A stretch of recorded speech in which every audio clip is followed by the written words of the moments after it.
Jangan lupa subscribe channel YouTube TVRI Bengkulu, like, komen, dan nyalakan notifikasinya. Provinsi Bengkulu berada di urutan ke-8 dengan kasus aktif tertinggi penyebaran penyakit mulut dan kuku secara nasional. Tercatat kasus aktif PMK di Provinsi Bengkulu hingga saat ini sekitar 2.470 hewan ternak terjangkit PMK. Dinas Peternakan dan Kesehatan Hewan Provinsi Bengkulu mencatat adanya penambahan 45 kasus hewan ternak terjangkit PMK. Dengan penambahan tersebut, total sebanyak 8.901 hewan ternak di Provinsi Bengkulu terpapar PMK.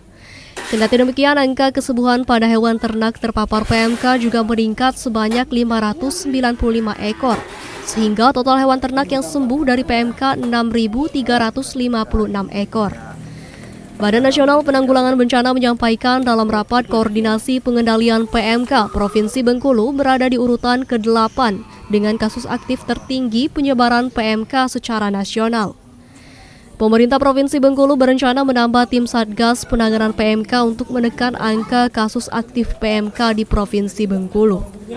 Betul, Satgas di kabupaten kota dibentuk dan difungsikan. Kemudian yang kedua, ditetapkan juga pejabat otoritas veterinarnya.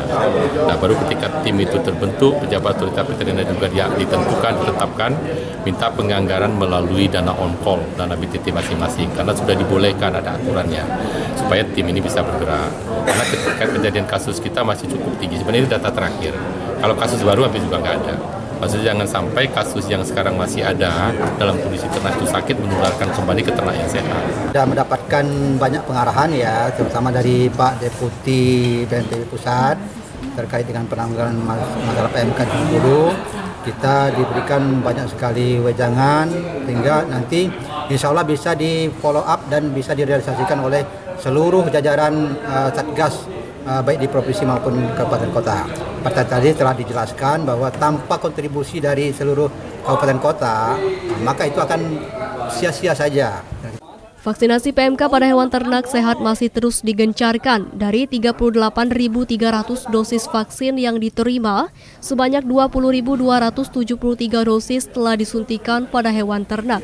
Lucia Mayangsari, TVRI Bengkulu melaporkan.